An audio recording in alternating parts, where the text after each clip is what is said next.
Good afternoon and welcome to A Tale of Two Sports Cities. The Sports Lawyers Association is proud to present this pretty interesting webinar this afternoon to talk about the creation of a sports city. How does one go about the intentional attraction of sports entities and leagues and teams and events to a city. And we've got two great examples of that in Indianapolis, Indiana, and Frisco, Texas. And we've got an esteemed panel today to talk a little bit about the experiences that they've been a part of in their respective cities in attracting, again, sports leagues and teams and entities and events, major sporting events to both Indianapolis and Frisco. I am Naima Stevenson Starks. I am the Senior Vice President and Deputy General Counsel for Varsity Brands, based here in Texas and live in Dallas, Texas, and live in Frisco. And we have Jason Cohen, who is the General Counsel of the Dallas Cowboys. We've got Ryan Vaughn, who is the President of the Indiana Sports Corp. We've got Sandy Cross, who is the Chief People Officer for PGA of America. And we hopefully will have Mark Miles joining us, who is the CEO of Penske Sports Corp over Indianapolis Motor Speedway and IndyCar. So we've got great expertise on this panel for this afternoon, and we really appreciate you joining. And just to give a quick plug, this is a teaser session for what is to come in May, May 12th through the 14th for the Sports Lawyers Association conference that will be held in person after 2 years of not being able to be with each other in person in Atlanta. So we look forward to having you all join us for that in-person conference as well.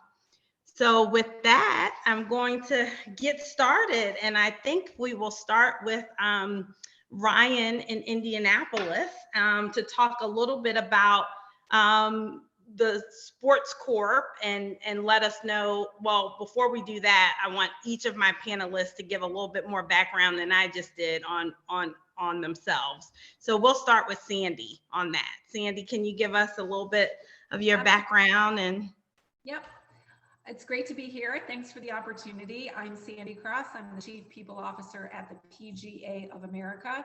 We are not the PGA Tour. We are often confused with them. We are wholly separate. We're a professional trade association. We represent 28,000 men and women professionals that are managing the business of golf at golf facilities all over the country. I have been with the PGA of America for 25 years. Which is amazing to me because I started out as a 90-day temporary employee with no background in golf, and it blossomed into a beautiful career. A lot of time in the business development, partnership development area of our business. Then I moved over into player and consumer engagement with a focus on women's initiatives. That sparked my interest in the world of diversity, equity, and inclusion. And I've been overseeing that space since 2014. And then 3 years ago, I got to layer on the people opportunity. I have the pleasure of overseeing our people team, which is our human resources function. I look forward to the discussion. thanks, Sandy. Thanks for joining us. Jason, can you give us a little bit about your background? Sure. Great to follow Sandy, a new neighbor in Frisco, and learn more about what they're doing. Jason Cohen, the General Counsel. I handle the legal responsibilities for the Dallas Cowboys and the Jones family. I like to tease that we are a real estate company that happens to own a football team. As we'll talk about in this session, North Texas is just exploding, and the growth and development of the Cowboys largely emanates from a lot of the real estate transaction that the Jones family started back in the 90s.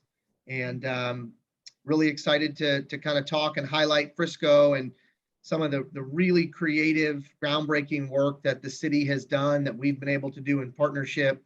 And with 8 pro and college sports organizations represented in the city, I think Naima pulled a good group together here to talk about a really unique development. So looking forward to getting into it. Thanks, Jason. And Brian, we'll kick it to you for background. Thank you, and thanks for letting me be part of the panel today. My name is Ryan Vaughn. I'm the president of Indiana Sports Corp. I've been the president for nearly 8 years now. My professional background, graduated Wabash College, small Division III school, followed by law school, IU, law grad in 03. Actually started my career as a deputy prosecutor. Did that for about 5 years and transferred into private practice with Barnes and Thornburg. I mostly focused on government affairs work. Did that for about 10 years while also serving as the president of our city county council here from a political office standpoint. Ended up leaving both jobs, the law firm and my elected office, to serve as chief of staff to our mayor for 4 years before transitioning into this role. So my career path into sports has been a little bit twisted, but it's been a fun 8 years once I finally arrived. Thanks, Ryan. So I neglect to share one of the things that is really kind of was the brainchild behind this idea. So I was formerly, I mentioned my current background, but I was formerly the deputy general counsel for the NCAA and based in Indianapolis, lived there for 15 years. And one of the things that always struck me about Indianapolis was just the very rich sports environment that had been cultivated there, right? So everything from the professional sports to obviously the NCAA, the National Federation of High School Associations, and national governing bodies for Olympic sports, and then the major events that would come in to town, were, pretty plentiful. So it was very happenstance to then end up in Frisco, a couple of, paces away from the Star, and seeing all of the different activity in this environment. We were like, oh my goodness, we moved from one crazy sports town to another, and watching both cities grow and continue to foster those environments is going to be a treat for us here in Frisco, and certainly was wonderful to watch for the 15 years that I lived in Indianapolis. So that was really the impetus for the conversation we're about to dive into. And I'm going to kick it to you first, Ryan. I view Indy as a little bit more of an established sports town and Frisco as more of an emerging sports town, even though I think the panelists might disagree a little bit on that. So we'll start with you on talk a little bit about the Indiana Sports Corp, what it is for folks that wouldn't be familiar with, kind of that structure, and dive into a little bit about the role that the Indiana Sports Corp kind of plays in Indianapolis. Yeah, so the Indiana Sports Corp is an independent nonprofit 501c3 organization. It was actually founded in 1979. So we believe we were the first sports commission. The folks in San Diego like to argue with us about whether they were the first sports commission in the country, but nevertheless, it was a relatively new industry back in 1979. The purpose, and kind of going to your point about how long we've been doing this, the purpose for creating a sports commission really derived back from our the challenges that Indianapolis and most major cities in America were facing in the late 70s, early 80s, massive kind of suburban flight, people leaving the core of the downtown and really needing an economic development strategy to drive business residents back to downtown. And one of those strategies, and I'm sure Mark can address this later, was really this amateur sports initiative. Could we focus on becoming that amateur sports capital? And by virtue of that, attracting businesses that were in the, hosting amateur sports like national governing bodies, but also building facilities to accommodate that. And so that really continues to be our mission to this day, 42 years later. Our goal is really to drive economic vitality in the core of our downtown, to use major sporting events to help build our brand as a city and a way to engage our community and to have positive impact on our youth. And so it's been a 40-year strategy that started really around mostly Olympic events and national governing bodies, and then evolved with the relocation of the NCAA in 1999. And then what we've been very fortunate to experience over the last, decade and a half of these kind of one-off professional sports moments like a Super Bowl or an all-star game and things of that nature. Now, is this a kind of common framework in other cities to have like a sports corp that serves the role that you all do? Yeah, it's interesting. I mentioned, we were the first, or at least one of the first sports commissions in the country. There are now more than 400. Oh, wow. There's actually a national conference called Sports ETA, which caters to sports commissions and events rights holders. It's not the way that we're formed, an independent nonprofit organization, is actually not that common.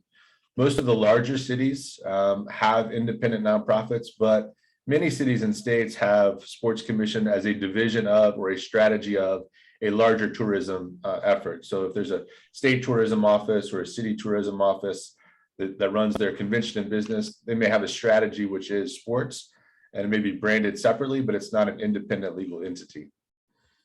Gotcha. And I see Mark has joined us. So welcome, Mark. Sorry for any of the confusion to get you in here.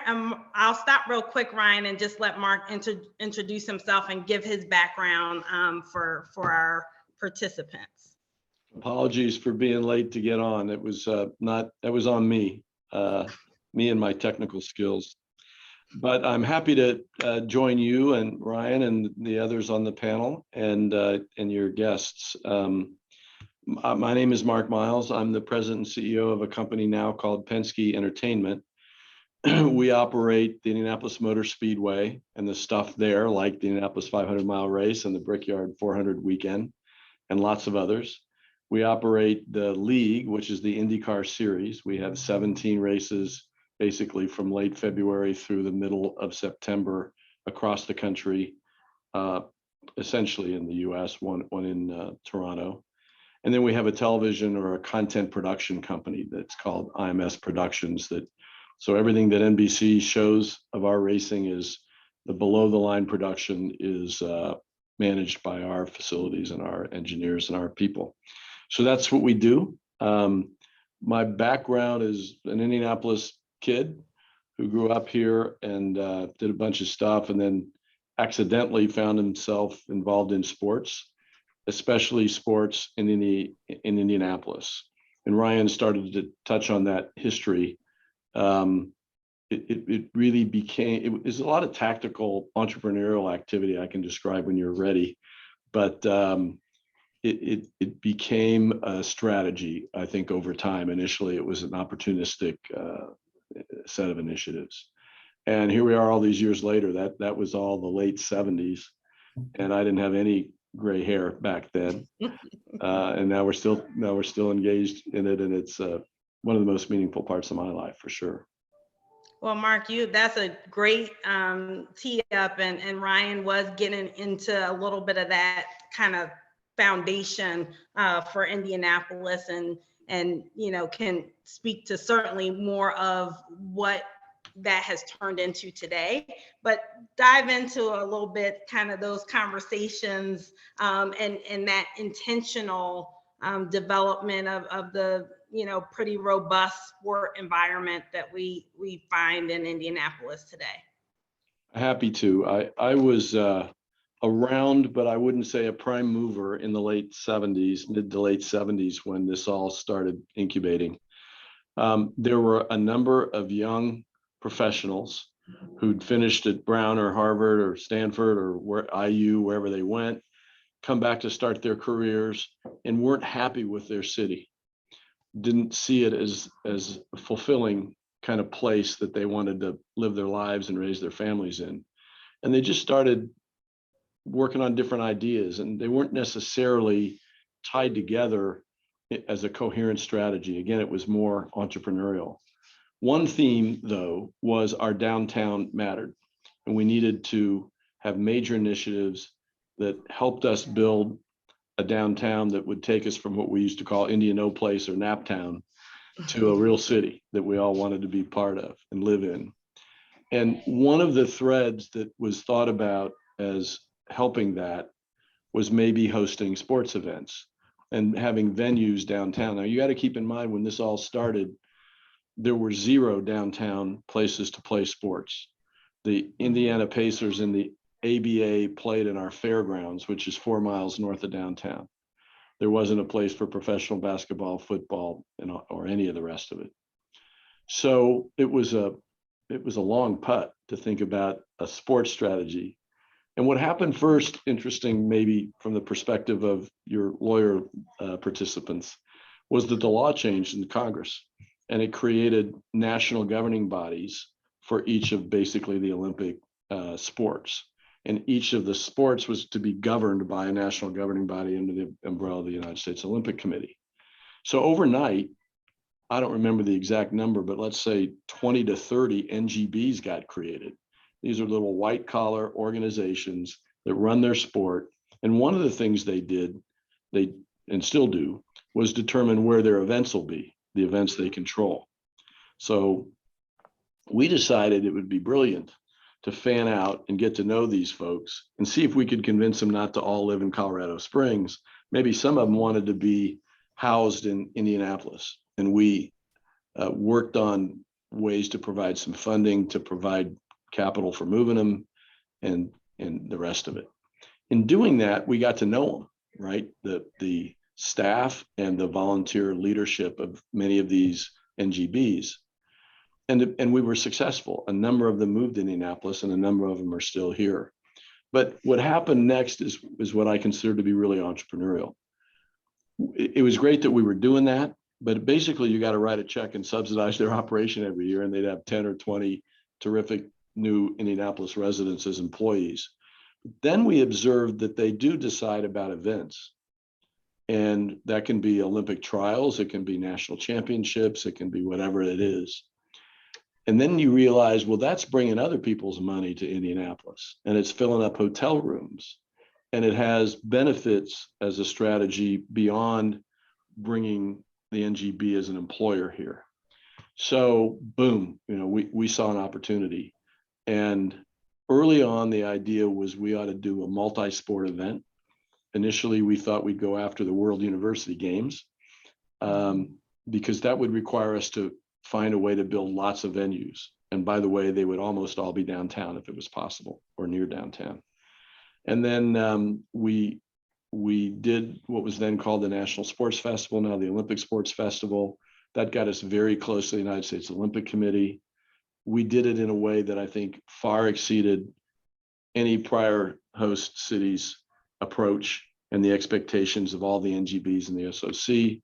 We're talking about 82. This is ancient history. That launched us into going after the Pan American Games, which we hosted in 1987. To do that, we used many of those same venues, built more venues. By then we had more hotels, more hotel rooms downtown. That was 38,000 volunteers over 17 days to actually execute it. It was, I can't remember, 17 plus hours on CBS and on and on and on. So that really, the sports festival was kind of our proving it to ourselves and to the USOC to some extent, but the Pan Am Games was really coming out in a bigger way. And it really created the organizational models where the sports corp really was the nucleus of it. But for legal reasons, we created host committees that were related, but first cousins. And yeah, it's carried us to this day. And as I think I heard Ryan say, initially, a journalist called us the amateur sports capital of the country. We didn't invent that. We didn't even think of it that way yet. But then it was just sports. And whether that's bringing in Super Bowls or other events, again, where we see an opportunity to add the vitality of and the economic impact of sports in our city and state, where we feel confident we can do it better than it's been done, we go after it. And the Sports Corp deserves the credit for being the tip of the sword in those activities.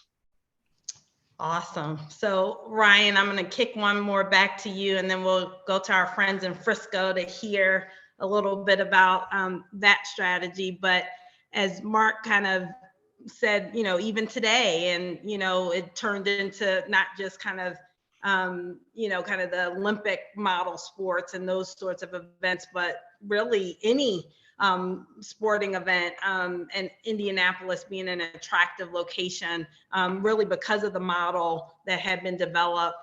Share just briefly about, we're on the heels of Indy hosting the college football playoff, which was an awesome experience. And then I harken back to last year, I was already gone from the NCAA, but you all pulled off all of the tournament, men's basketball tournament in one city, which had never been done before. So talk a little bit about how the Sports Corp kind of was able to manage, both of those, significant events in sport.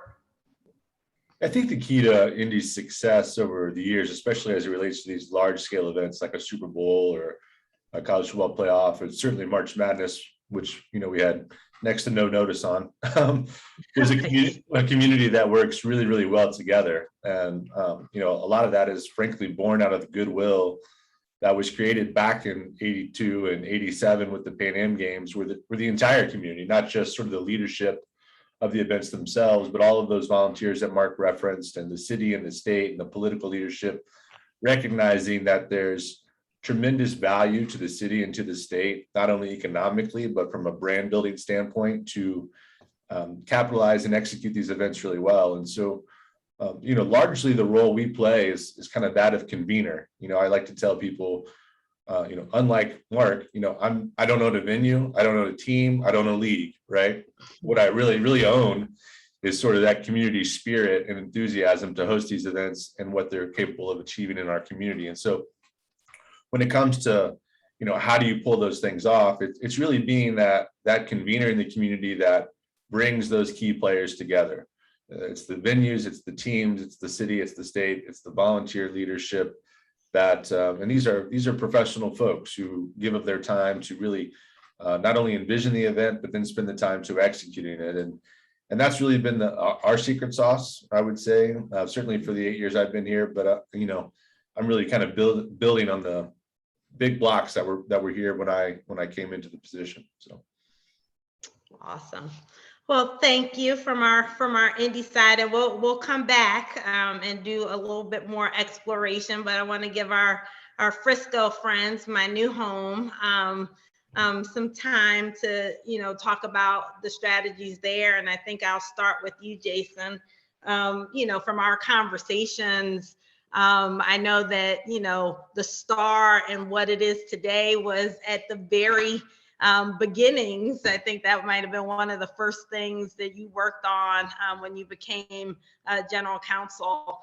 So talk a little bit about that project, but maybe even similar to what we just heard from Mark and Ryan, the things that were before. I know, a lot of attention is being paid to the Star as kind of the draw to Frisco, but there were some other activities in the sports space already kind of here and up and running before that project came to fruition. I'm glad you said that, Naima, because this project that we are so proud of stands on the shoulders of several other pro teams that took the jump to Frisco. You heard Mark and Ryan talk about a couple of common themes that I think Frisco probably shares, and Sandy may touch on it. It was a lot about brand building. Everybody knows Dallas, Texas, and maybe you watched the show, or maybe you've got another connection to Dallas, but very few people knew about Frisco prior to what I would say is probably the 90s. In fact, when I came to town, I shared with you, Naima, that early on we were talking about this project in Frisco. In the first two meetings, I thought it was San Francisco. I had never even heard of Frisco, not being a native Texan. I really had no idea where it was. And it quickly became apparent, like Ryan and Mark said, that Frisco wanted to develop its own brand. It was about brand building. They wanted to be seen not as a bedroom community for Dallas, not as a suburb, but as its own full-fledged city that could, in many ways, and does, compete with Dallas. I think that's the part that you'll hear that's very similar. I think the other part is recognizing what the economic impact for pro sports could be. So, you know, right now, every single pro team that's in Dallas has a touch point in Frisco. MLS is based in Frisco. The FC Dallas has both their corporate office and their home stadium. The Stars have been up here with their corporate office, their practice facility. The Dallas Mavericks, their G League team, the Texas Legends are based up here. Who am I forgetting? And then the Rangers have a AA affiliate, the Frisco Rough Riders, up here. And Sandy will talk all about PGA and how excited we are that they're here. But the point being, you've got this sports city that's branded itself and recognized all the value in having the touch points with pro sports and college sports. And so for us back in 2012, we were in dire need of a new practice facility. We were based in Irving at an iconic place that was just downtrodden. It was ready for a refurb. So we started reaching out to different communities to see, you know, what would the partnership look like. Mr. Jones's vision was to not just drop a practice facility in and say, okay, we're going to office there and practice there, but how can we make this a real estate development? How can we make a much larger vision here, a bigger play? So we looked to find a city that wanted to think big with us and saw an opportunity to feed off of really the practice facility and build retail and restaurant and hotel. We've got luxury apartments that are on the campus. There's a co-working space. There's an Omni hotel. So we've created this little Cowboys world in itself here. And it's 90 acres. The real estate is an interesting story for some of you that might be familiar with the Nebraska Furniture Mart. It's a Warren Buffett company. There's 6 of them in the United States. If you think IKEA is big, it's about 10 to 12 IKEAs under one roof. And that project was supposed to be here on this very land. And in the last minute, a neighboring town kind of swooped in and stole them from Frisco. So we quickly learned that Frisco had earmarked some land and had developed some infrastructure around that. And we thought, you know, that was going to be a really good way to put it together. And after numerous meetings with the city, we shared the vision of building not just a headquarters, but a part of the community that would be something for everybody. That's awesome. And, you know, one of the first places that we kind of frequented upon moving, I have a now 9-year-old son and a 5-year-old little girl, was the Frisco area, the Star area, the Star district. And Aubrey was out playing on the field, and it's just a very much community feel in that environment with the restaurants and the shops, and that field is just awesome, the outdoor field. So I am very appreciative that was kind of the design, because that was our welcome to Frisco location. So another question, a unique feature kind of as I've had conversations with you, of the kind of the attracting of sports entities and events, entities more specifically, is a partnership with the city of Frisco, but then also the Frisco Independent School District. That seems to be a unique kind of element of the way that these deals are structured to get these sporting organizations to come to town. So talk a little bit about that. Yeah, that one is really unique to this area and the state. And you know, as I mentioned, we were seeking a city partner that we could work with and see what kind of economic benefits and incentives were available. And we quickly found out that not only was the city a willing partner, but the school district was. And part of the reason that the school district was kind of a willing partner is that up in North Texas, the home of Friday Night Lights and football, there's an arms race still to build high school football stadiums. And I'm sure maybe akin to Indianapolis and Indiana basketball, this is football country here. And all of the neighboring communities to Frisco had already built 40, 50, 60 million dollar high school football venues, complete with suites and concourses and lights and sponsorship. And I mean, really what you would see at a collegiate and maybe even a pro level for a handful of the towns that were surrounding Frisco, but Frisco hadn't yet sorted out how they were going to put that together. So once we were able to talk with the school district and recognize their need, we thought that a way to solve for their issue and our issue collectively was to build an indoor facility that could serve both as our indoor practice facility, but also serve as a home football stadium for the high schools to compete in for Friday night. If you think about the schedule for an NFL team, Friday night is not traditionally a practice night. Saturdays and Sundays are either home games or away games in the fall. So there's not a need for the facility when the school district needs it. So it lined up really well. And the school had earmarked some funds to build a stadium. So we thought, well, that was great. Let us take those and add to that. And we created the Ford Center, which is a 12,500 seat indoor practice facility. Researching it was a lot of fun, Naima, because there's very few football specific indoor stadiums. If you think about it, you've got to head out to Idaho and Montana. And even when you get out there, you're looking at very, very big football specific models. Obviously the pro level, you've got 50, 60,000 indoor, but we were really sort of consumed with this 10 to 15,000 seat model for high school and thinking about what was important to high school. We had to make sure the bleachers were done right so that the high school band could fit and the tuba could come in and play. So there were really neat considerations partnering with the high school.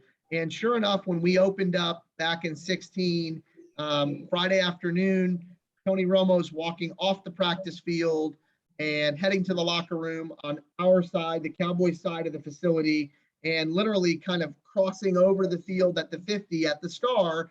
Here comes one of the Frisco high schools to warm up for their Friday night game. And you had this passing of time that was really all that we had hoped for. We had our practice, we used it right, and now here comes the high school team. To this day, the athletic director for the city of Frisco for FISD says that he gets between 5 and 6 calls a month asking, hey, will my son or my daughter have a chance to play at the Star? Will have a chance to play at the Ford Center? So we host football, soccer, lacrosse, gymnastics. I'm not sure what sports we haven't figured out. We've really enjoyed using that facility and partnering with the city. There's graduations, there's convocations. It's become, like you alluded to, kind of an event center for the town that we go inside for inclement weather, or we go inside if we feel like we need to practice indoors. So it's been a great partnership. It's been a lot of fun.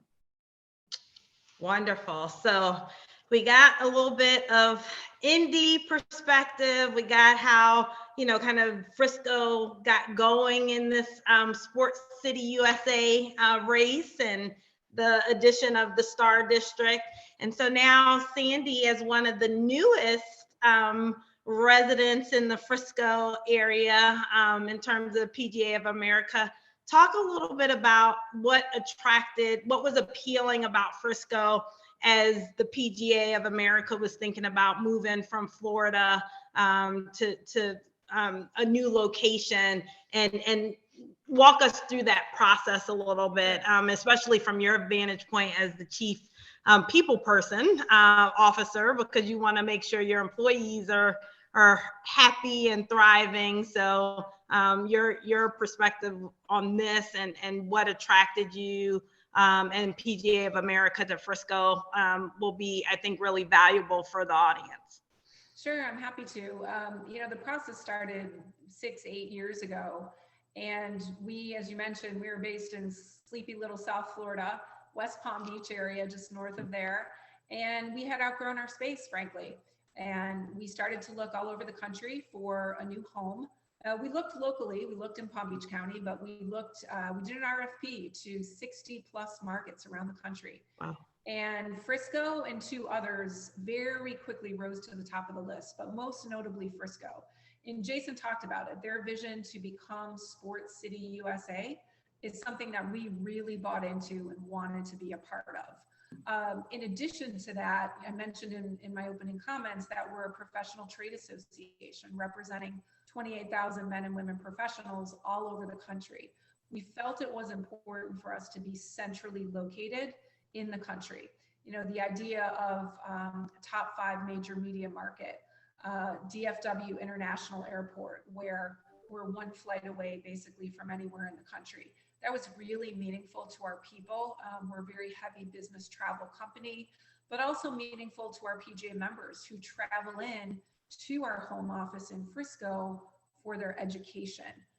They have to get their accreditation through the PGA of America, through our education center, which is on the campus, and also come through 3 checkpoints over the course of their education and training. So that travel piece was really important. And also the people in the community really, really resonated with us. They have been incredibly warm and welcoming and have rolled out the red carpet at every turn. The structure of the deal, it's a really unique public-private partnership. We are on a 660-acre campus. You know, the plot of land, if you will, that was presented to us was a blank canvas, and we've been able to mold it with the help of great individuals and partners, transform it. There's 2 championship golf courses, our 106,000 square foot facility, a 500 plus key Omni resort, an experiential district, a teaching and coaching center. I could go on and on. And really, you know, have taken quite a bit of a page out of the Jason and the Cowboys playbook, where they've built a destination in Central Frisco where the community wants to congregate.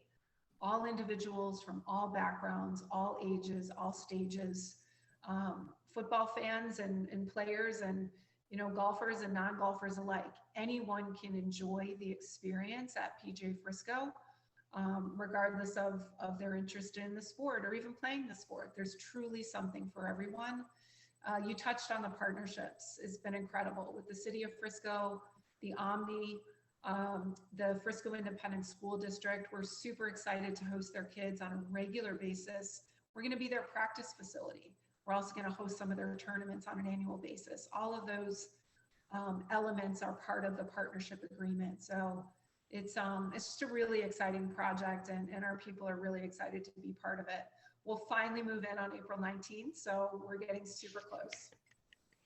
That's wonderful. So you've been in a temporary space now, or working remotely? An area you might be familiar with called Hall Park. We've been renting office space in Hall Park for more than 2 years now. And we'll move out of that space into the new home office in a few weeks. Okay, well, fantastic. So you touched on it. I was gonna go back to you on the Frisco Independent School District, but, you know, to be able to have students, you know, come and be able to practice and play on, you know, what is developed on the campus is just sounds like it's going to be an incredible opportunity for them. And in addition to that, you know, even the golfers aside, we're really interested in the FISD students at all ages and stages of their curriculum development, because we're really focused on workforce development, not just for the PGA of America, but for the golf industry at large. There's 2 million jobs in golf annually in the US. And we want those children at a very young age and their parents to understand that there's probably a career opportunity for them in the business of golf, regardless of their interests, regardless of whether or not they play golf. We want to share that message, get in front of those kids early with mentorships, fellowships, internships. So there's a real workforce development opportunity built in to the partnership, the FISD element in particular. That's great. And I'm going to go back to you quickly, Jason, before I go back to our Indy panelists. And on that point, on the mentorship and opportunities outside of, you know, just actually participating in the sport, I know that you've mentioned that there's also those kind of opportunities, part of the deal that was struck for students at the Cowboys facility as well. Yeah, you know, Friday night, we've got students working alongside our digital teams to be able to put games together. We've got Legends Office here, which is a hospitality company. So we've got students doing some job mentoring and shadowing and internships about hospitality and understanding, professional sports when the events are here. We really try to integrate with the students and their, like Sandy mentioned, what their curriculum is to give them that real world experience. The only other thing I wanted to add real quick, Naima, because I know we talked about it, and this is a legal presentation of sorts, is to take a look at how the city of Frisco is as a home rule city, and the council manager system, and the building of the TERS, which is it's basically a zoned area of land that feeds itself taxes for economic redevelopment. What they were able to do is they were able to put a school district in this zone along with the professional sports entity and the development. So there's a way to feed the school district basically the economic incentives without lifting property taxes. And that's created this perpetual cycle of development here. And it's actually been so successful that right around the year 2000, the state legislature in Texas closed that loop, and Frisco's been grandfathered in to still have these TERS districts and create this tax revenue. So obviously Indianapolis and Frisco have figured out ways to incentivize pro sports and the business around it.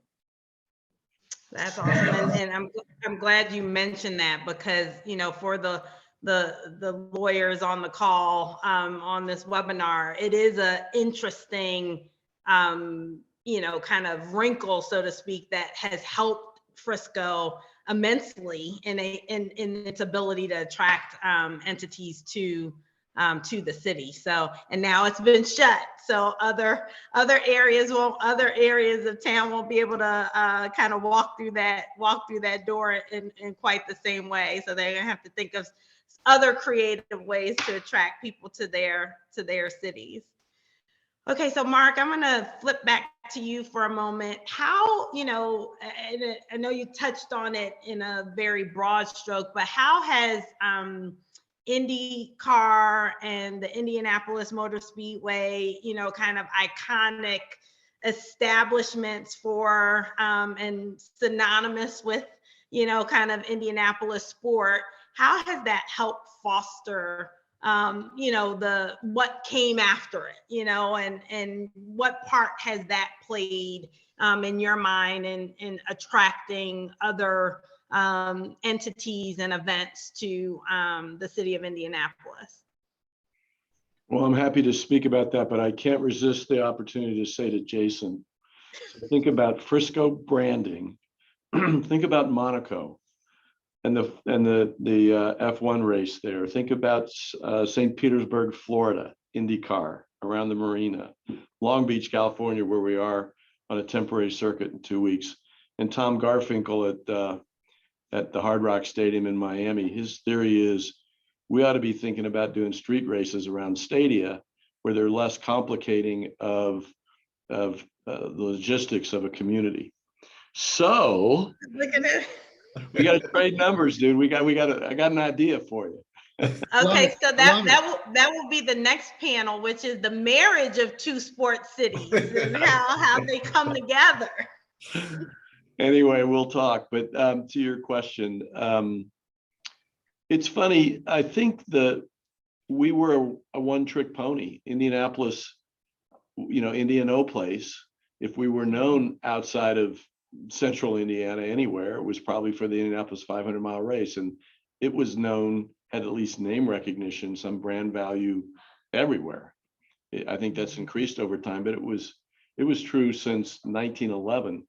When this place got built in 1909, the race started in 1911. It was an international sweepstakes, and there were cars from all over the world back then. God knows how they did it.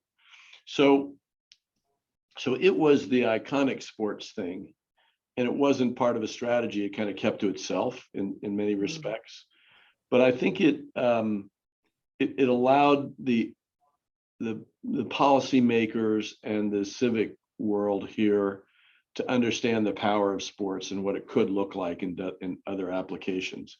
And in a funny way, even if it seemed a little bit off to itself for many years, we didn't have an appropriate, by Olympic standards, place to run the opening ceremonies for the Pan American Games, which is really the Olympic protocol tradition. You got to have a big football stadium with a track for track and field inside it. We didn't have one. We still don't. So we went to the family that owned the Speedway and said, how'd you like to be the venue for the opening ceremonies of the Pan American Games? And they'd really never done anything except for a balloon race in the early 1900s. So in the end, we had 100,000 people here for the opening of the Pan American Games, and it sort of represented the earliest stages of collaboration between the new sports strategy and the longstanding godfather of it all here. I think, we do studies like we do when we do the Super Bowl or any of the other events, and we show this place, the Indianapolis Motor Speedway, generates an economic impact, other people's money coming in annually of about the same as the Super Bowl, a Super Bowl. So all those, it has the same kind of impacts. It gives us confidence. It gives us some brand recognition beyond the events we've done in other amateur or professional sports. And Ryan said this, it's in the DNA here to work together. It sounds like that's true in Frisco. You all described to me a community of organizations and the population of Frisco that depend on each other and rely on each other's goodwill. That's really the same here. And, we'd like to believe that the Speedway is part of that ecosystem and is a good collaborator, whether it's the other events that Ryan's doing or the NBA All-Star Game or whatever it is, we're all sort of in. And it's just another big anchor for this industry here in Indianapolis. Great. So Ryan, what's next for Indy? How do we sustain kind of this culture of sport that has been, kind of cultivated over, several decades now? What's next for Indy on that front? I laugh because every time we make an announcement of the next event we're going to do, we get about 30 minutes to celebrate before someone asks that question, well, what's next? What's next, right? It's always true. We were very fortunate this week, just yesterday, actually, I think, to announce the Olympic team trials for swimming that we will be hosting in 2024, but we're actually going to do it inside of Lucas Oil Stadium. So the first time the Olympic trials will be held in an NFL stadium. We'll build 2 50-meter pools and a 25-yard warm-up pool for competition, and we'll help to grow that sport from its current capacity of 18,000 to upwards of 30, which is really exciting. So we're constantly working with our current sports partners to not only grow their events, but execute them well when they come here. But we're also kind of leaning in on what I would call those emerging or cutting edge sports. We're about to tip off, pun intended, an interesting point in time here in Indianapolis. For those familiar with esports, the NBA has a product called the NBA 2K League, the video game version of NBA basketball. And for the first time in their young history, they're going to host their entire season in one city. And so that'll be in Indianapolis. The first match tips off in mid-April, and the championship will conclude in August. And so the fun part for us is, that's really kind of our first foray into the professional esports realm. We get to do it with a great brand in the NBA. We'll have 24 teams physically relocate and live in Indianapolis for, a 6-month period of time.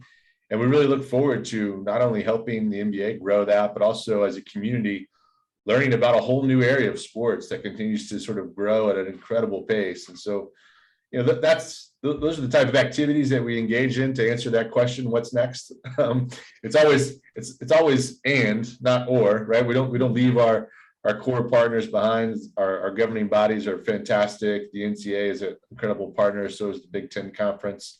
And of course, we always want to be great partners to our professional teams. But we just look to see, where can we grow? Where does our mission take us next? That's great. That's both pretty phenomenal events. I think about, the combine that wasn't too long ago being like a long-standing event, but now you're adding esports and Olympic trials for swimming in a football stadium, which is pretty cool. Well, you don't want to throw the combine out there with Indy and Frisco on the call together. That may not be good spirited conversation there, right? So, okay, well, Jason and Sandy, I'll kick it to you now. Jason first. Any other kind of Frisco nuggets? What's up next for the Star? Anything new on the horizon without sharing any confidential information? Anything else that you want to share from your side of things? I think Ryan stole some of my thunder, but that's good because he can break news, not me. That, I think, we've looked at the combine. I think that would be an interesting event here. We've seen the growth and development of some Hall of Fame activity. So FC Dallas, to their credit, built the National Soccer Hall of Fame on their campus. So you're seeing some of the pro sports teams kind of grow their footprint and expand. And with Sandy on the phone and kind of pass it to her, I look forward to partnering with the PGA that's now going to be here. And how do we get our employees excited about golf? And how do we get the PGA and their folks over here for our events and our concerts? And so I think a lot of it is the synergy that exists with all of the pro sports teams that are up here. It's additive, but it's also kind of collaborative. It's figuring out how we all can work together, being that we're neighbors, to grow together and support each other. So yes, it's new events and it's new developments, but I also think it's kind of new partnerships. Mm-hmm. Yeah, Jason, I agree with that. I think there's tremendous opportunity for cross-pollination. We're super excited about getting our team engaged in the community.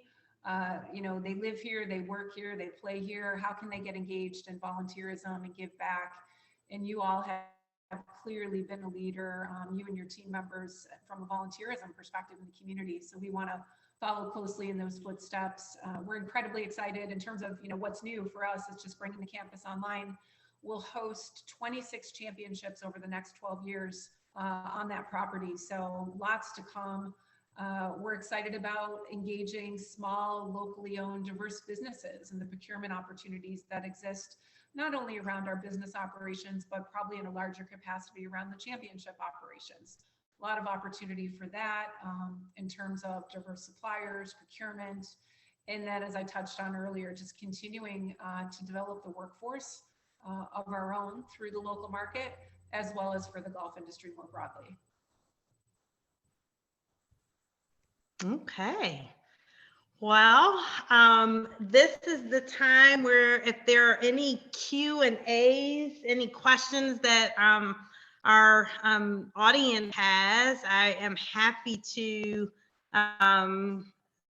ask questions of our panelists. If I can figure out, Mark talked about his technical skills. Mine are probably right there with his. So if there are any questions, I think there's a way that you can add them into the chat function, and then I can present those to the panelists.